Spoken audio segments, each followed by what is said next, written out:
নলহাটিতে vote প্রচারে Mithun Chakraborty BJP প্রার্থীর সমর্থনে প্রচার মিঠুনের। বিজেপি প্রার্থী দেবতনু ভট্টাচার্যের সমর্থনে রোড শো। তনয় রয়েছে আমাদের সঙ্গে সরাসরি। তনয় মুহূর্তে কি ছবি উঠেছে, কি বলছেন মহাগুরু, কি বলছেন বিজেপি কর্মী সমর্থকরা? তনয়া, দেবতনু ভট্টাচার্য বিজেপি প্রার্থী তিনি রয়েছেন এবং সেই বিজেপি প্রার্থীকে সঙ্গে নিয়ে মিঠুন চক্রবর্তী তিনি নির্বাচনী প্রচার করছেন। প্রচুর মানুষ এই নলহাটিতে দাঁড়িয়ে রয়েছে শুধুমাত্র মিঠুন বাবুকে দেখবার জন্য এবং সেই মহাগুরু এই মুহূর্তে আমাদের সঙ্গে। মিঠুন দা, শুধুমাত্র আপনাকে দেখবার জন্য এখানে এত এত মানুষের ভিড় এই গরমকে উপেক্ষা করে? শুধু আমাকে দেখার জন্য নয়, আপনাকে বলছি 22 তারিখে রামলালা অযোধ্যাতে আবার প্রবেশ করেছেন।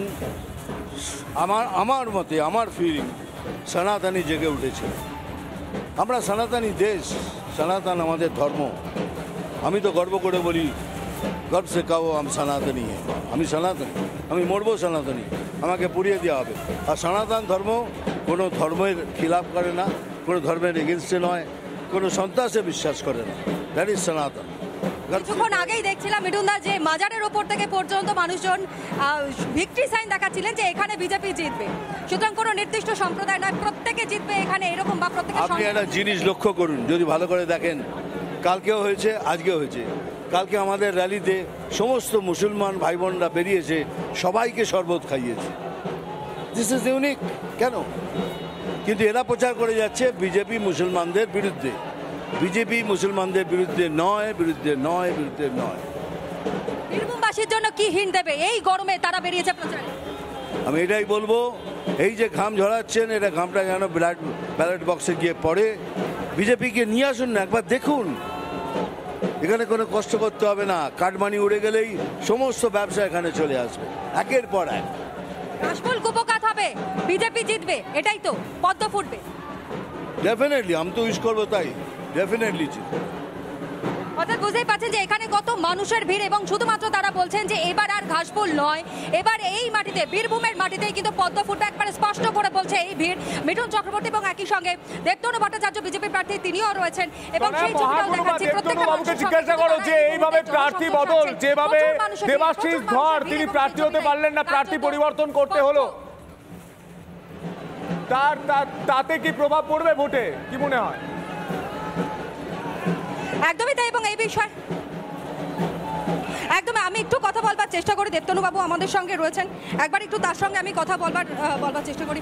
দেবতনুবাবু, এই যে রীতিমতন উদ্দেশ্য প্রণোদিতভাবে যে কার্যকলাপ রাজ্য সরকারের পক্ষ থেকে করা হচ্ছে, যে অভিযোগটা সামনে আসছে, প্রথমে যাকে প্রার্থী নির্বাচন করা হলো তাকে এখনো পর্যন্ত ক্লিন চিট না দেওয়ার কারণে পরবর্তী সময় আপনি আজ প্রতিদ্বন্দ্বিতা এখান থেকে করছেন, এত মানুষের সমর্থন পাচ্ছেন, এই বিষয়ে কি বলবেন?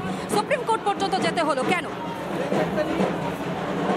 বীরভূমে যে ঘটনা কোনোদিন ঘটেনি সেটা ঘটতে চলেছে।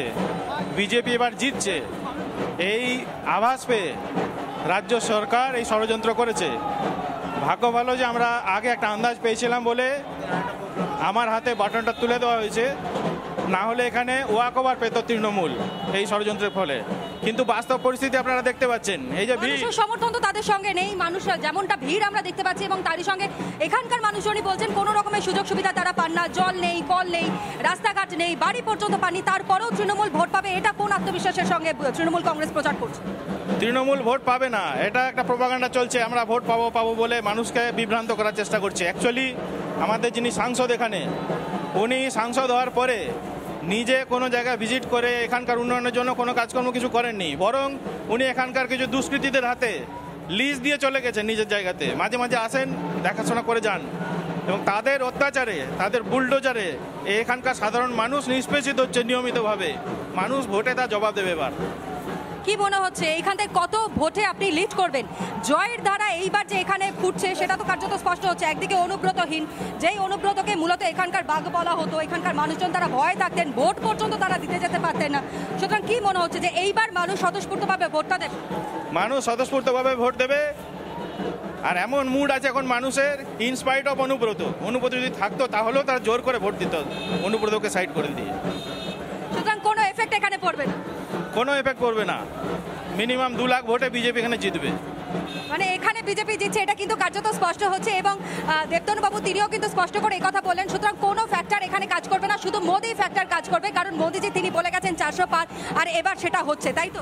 একদম হচ্ছে। শুধু মোদি ফ্যাক্টর যেমন আছে, সেই সঙ্গে সঙ্গে আমরা গত 2 বছর ধরে বুথ লেভেলে সংগঠন করেছি। আমাদের প্রায় 90% বুথে আমাদের টিম রয়েছে যারা ভোট পরিচালনা করবে বুথে। এবার কোনো জায়গায় ভোট লুটতে দেওয়া যাবে না, হবে না, এটা একদম গ্যারান্টি। মোদির গ্যারান্টি যেমন সব প্রকল্পের ক্ষেত্রে আছে, বুথ এবার আটকানো হবে, বুথে কোনো সন্ত্রাসকে টলারেট করা হবে না, এটাও মোদিজির গ্যারান্টি এবার আমাদের কাছে। শান্তিপূর্ণ ভোট হবে?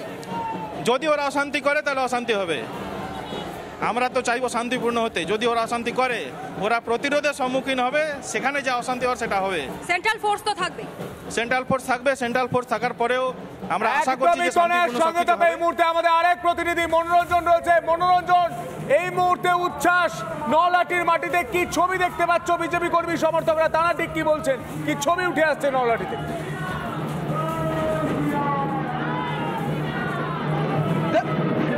দেখো, তোমাকে একটা হিন্ট দিয়ে রাখি এই মুহূর্তে নলহাটিতে মহাগুরু, আর মহাগুরুকে কেন্দ্র করে উচ্ছ্বাস দেখো বিজেপি কর্মী সমর্থকদের মধ্যে।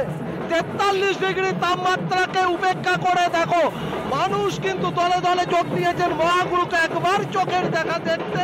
মহাগুরু সামনেই আসছেন এবং তিনি কিন্তু যে দুপাশে, নলহাটির দুপাশে যে মানুষ দাঁড়িয়ে রয়েছে তাদের লক্ষ্য করে কখনো হাত নাড়ছেন, কখনো আবার বলছেন যে আমি আছি।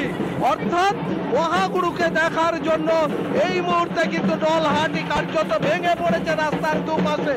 ঢাকের বাদ্যি বাজছে বাজনা, আদিবাসী নৃত্য, মোদির ছবি তুমি দেখতে পাচ্ছ, মোদির ছবি আছে এবং সব মিলিয়ে কিন্তু এই মুহূর্তে মহাগুরু, আমার ভিডিও জার্নালিস্ট দেখাচ্ছে, দেখো মোহিত দেখাচ্ছে, এই হিন্ট দিয়ে রাখি তোমায় আরো একটা ছবি দেখায়। মহিলাদের মধ্যে উচ্ছ্বাস দেখো, যেখানে 8 থেকে 80 অর্থাৎ সব বয়সের মানুষ কিন্তু এই মুহূর্তে মহাগুরুকে একবার দেখার জন্য তৈরি হয়ে রয়েছে দুপাশে। এবং এত দিনের যে প্রতীক্ষা, যে টিভির পর্দায়, সিনেমার পর্দায় মহাগুরুকে দেখেছেন, তারাই কিন্তু একবার চোখের দেখা দেখতে চাইছেন এবং তারা যখন দেখতে পাচ্ছেন তখন কার্যত তারা উচ্ছ্বসিত হয়ে পড়ছেন। আমরা কথা বলবো, দু একজনের সাথে কথা বলার চেষ্টা করব। বলছি, মহাগুরুকে দেখেছেন এবং তিনি বলছেন যে সম্মতির সূচক দিচ্ছেন। আমি আর একজন বলছি, একটা সময় যখন আপনারা সিনেমা দেখতেন এই মহাগুরু, আজ চোখের দেখা দেখলেন, কি বলবেন? খুব ভালো লাগলো দেখতে, সুন্দর লাগলো দেখতে, চেহারাটা পাল্টে গেছে। ঠিক লোকসভা নির্বাচনের আগে মিঠুন চক্রবর্তী আপনাদের শহরে রোড শো করছে 43 ডিগ্রি তাপমাত্রাকে উপেক্ষা করে, কি বলবেন? ঠিকই আছে, কোনো অসুবিধার কিছু নেই। দেখো, তিনি বলছেন যে তারা যখন সিনেমা দেখতেন সেই সময়ের যে মিঠুন চক্রবর্তী আর আজকের মিঠুন চক্রবর্তীর মধ্যে চেহারার কিছু পরিবর্তন হয়েছে, কিন্তু তারা উচ্ছ্বসিত এবং তারা এই যে ঠিক লোকসভা নির্বাচনের আগে তারা দেখলেন মিঠুন চক্রবর্তীকে, এতদিন তারা সিনেমার পর্দায় দেখেছেন, আজ সরাসরি দেখলেন এবং তাতে কিন্তু উচ্ছ্বসিত সবাই। একটা ছবি তোলার জন্য, ক্যামেরাবন্দি করার জন্য উচ্ছ্বাস। আমি একটু কথা বলছি, দেখলেন? হ্যাঁ দেখলাম, খুব ভালো লাগলো। এতদিন সিনেমার পর্দায়, আজ একদম চোখের সামনে। হ্যাঁ, বাস্তবে দেখলাম মিঠুন চক্রবর্তীকে লোকসভা নির্বাচনের আগে। হ্যাঁ, আগে দেখলাম। কি বলবেন? খুব ভালো লাগলো। ঠিক ভোটের মুহূর্তে। হ্যাঁ, খুবই ভালো লাগলো দাদাকে। অর্থাৎ সবাই দেখো এক বাক্যে বলছেন যে মিঠুন চক্রবর্তীকে তারা দেখলেন এবং দেখো কিভাবে মানুষের ভিড় নেমেছে দুধারে, রাস্তার দুধারে।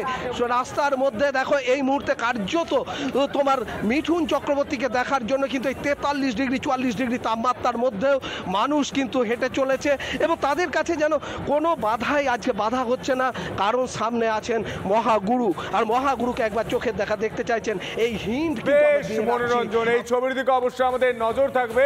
তনয়া এবং মনোরঞ্জন নলহাটি থেকে যে ছবি তুলে ধরছে, এই মুহূর্তে মিঠুন চক্রবর্তী বিজেপি প্রার্থী হয়ে প্রচার করছেন, রোড শো করছেন এবং মানুষের উচ্ছ্বাস চোখে পড়ার মতো।